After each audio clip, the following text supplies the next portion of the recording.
Greetings, this is J.R. Dickey. Thanks for tuning in to our podcast. And by the way, don't forget our website, graceandtruth.net.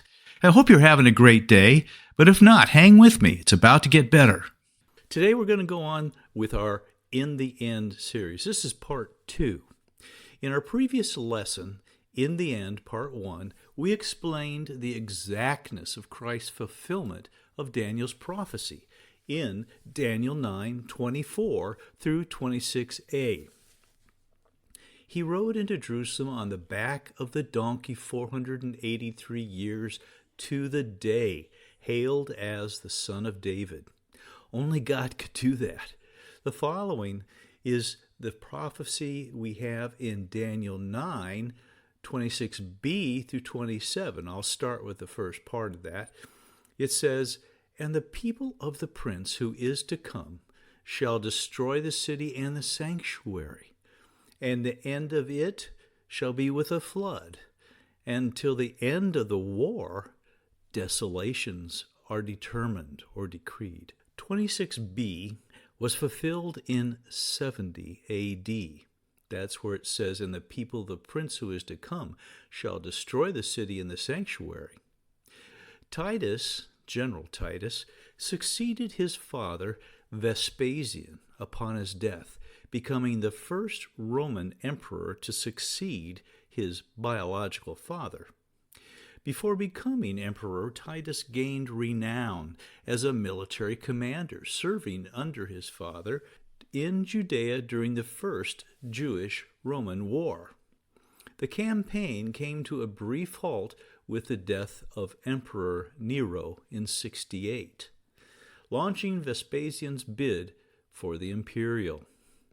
When Vespasian was declared emperor on July 1st, 69, Titus, his son and prince, was left in charge of ending the Jewish rebellion.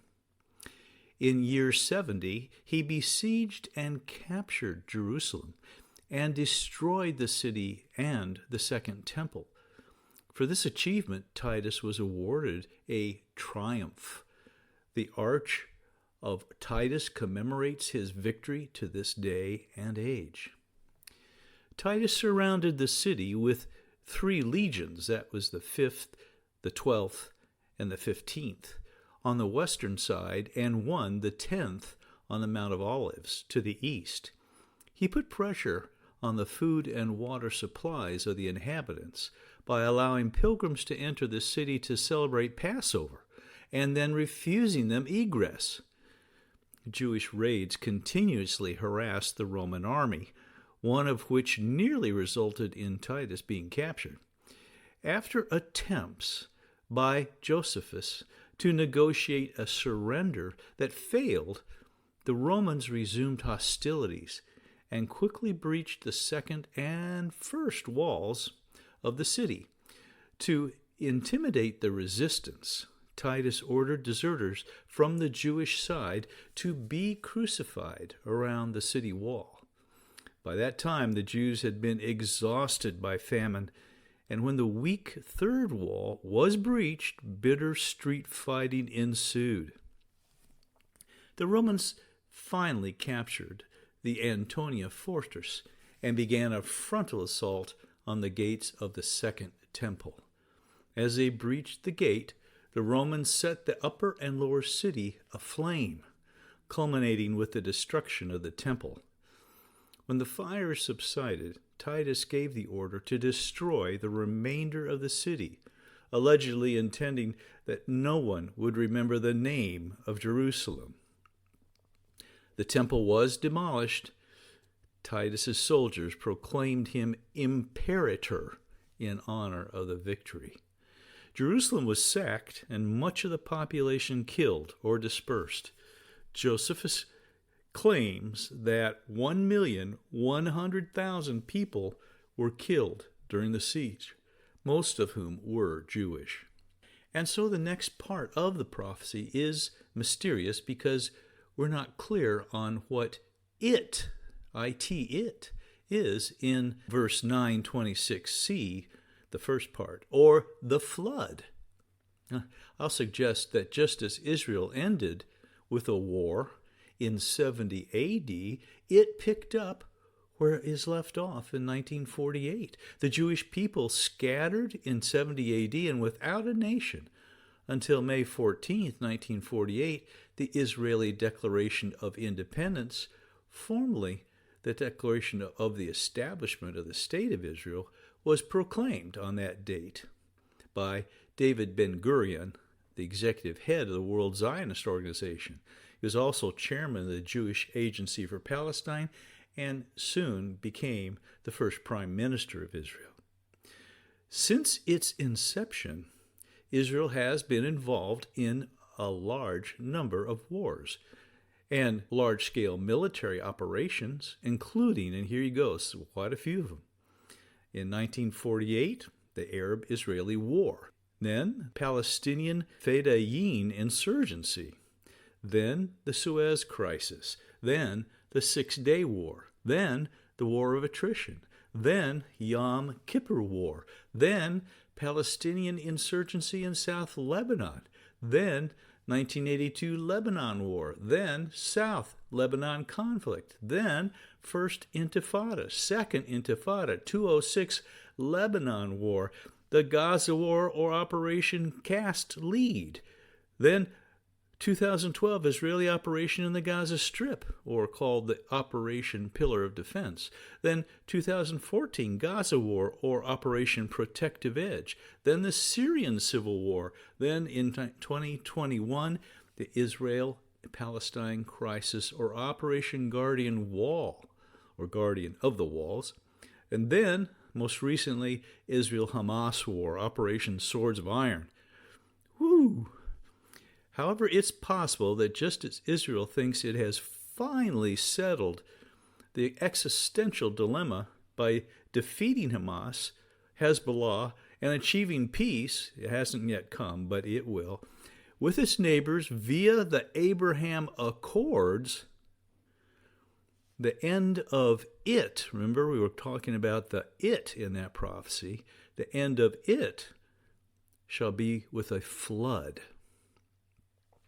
Well, what flood, you may ask? I'll suggest the flood of Gog. Let's look at Ezekiel 38. It says in verses 8 and 9, "After many days you will be visited. In the latter years you will come into the land of those brought back from the sword and gathered from many people on the mountains of Israel, which had long been desolate. They were brought out of the nations, and now all of them dwell safely. You will ascend like a storm, covering the land like a cloud, and you and all your troops and many peoples with you."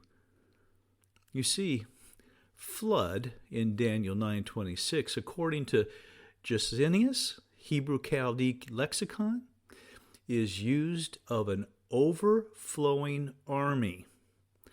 And you can see that as well in Daniel 11:22. And storm in Ezekiel 38. It is that storm in Ezekiel 38 is from an unused root, meaning to rush over, a tempest, and by implication, devastation. So, I suggest that the Gog-Magog invasion of Israel with all its hordes will indeed be this flood and will end it. That is, Israel's warfare with its neighbors. You can refer to my lesson. It says you can't fight God and win. That's on our website, graceandtruth.net. But the real war for Israel will continue. Real war? Yeah, that's the war with their Creator, God. That's the war they initiated when they rejected their Messiah and cried out. In Matthew 27:25, it's recorded, "His blood be on us and on our children." So Daniel finished his prophetic verse, that's verse 9:26, with, "And till the end of the war, desolations are determined." That literally means that the desolations are decreed. They are foretold. They are the 70th seven in Daniel's 77s. It's called the tribulation, the time of Jacob's trouble. That's in Jeremiah 30, verse 7. And Daniel continues. In Daniel 9:27, it says, "And then he shall confirm a covenant with many for 1 week." That means 7 years. "But in the middle of the week he shall bring an end to sacrifice and offering. And on the wing of abominations shall be one who makes desolate, even until the consummation, which is determined or decreed, and that is poured out on the desolate."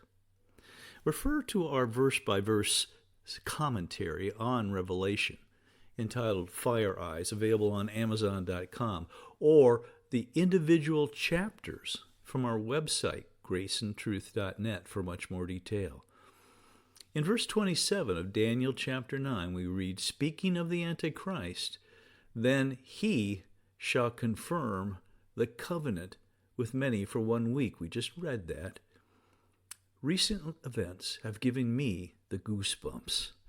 To register their significance, we need to consider the covenant. What covenant? Well, glad you asked. Now, if you could do a careful study on this sentence in the original language, you would appreciate this translation. It's in the KJV and Young's also. This may be, indeed, the Abraham Accords. Confirm in the Hebrew is the word pronounced gabar, and it means a continuation of something with an increase or strengthening of it sufficient to prevail or overcome. Its first mention is in Genesis 7:18, and it's used some 25 times in the Bible, all with the same basic meaning. So, what we're reading in Daniel 9:27 is that he, the Antichrist, will take an existing covenant or treaty and confirm it with many. That is, this verse is not saying that he will create the treaty, as some people have been expecting, but rather that he will confirm or strengthen it. But why many? And who are they? That's another great question. I'll suggest for your consideration that this may be referring to the UN General Assembly. 190 nations now? The whole world, if you would. It is the UN that voted to give Israel a homeland back in May of 1948. And coincidentally, its Security Council now wants to divide up the land to create the Palestinian state. This is potentially very significant because Daniel 11:39 says, speaking of the Antichrist, no, it's the same guy who will confirm or strengthen the covenant with the many, that he will also, quote, divide the land for gain. Could it be that this refers to the land of Israel being divided or apportioned to the Jews and the Palestinians for the price of peace and perhaps the right to reestablish a temple? Could it be that in getting this covenant confirmed by the many of the whole UN General Assembly, Israel will think at last they have a peace, a temple, and a Messiah, all of which will be false? But be that as it may, the false Messiah, the AC, if you would, will betray Israel. It says, again, I'll read it, but in the middle of the week he shall bring an end to sacrifice and offering. I suggest that this betrayal will coincide with the beginning of God's wrath being poured out as in Revelation 16:1. And I heard a great voice out of the temple saying to the 7 angels, "Go your ways and pour out the vials of the wrath of God upon the earth."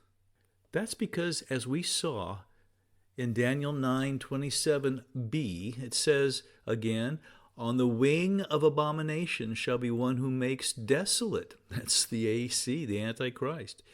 Even until the consummation, that's the end, which is decreed or determined and is poured out on the desolate. That's this desolate, evil, wicked, sin-filled world.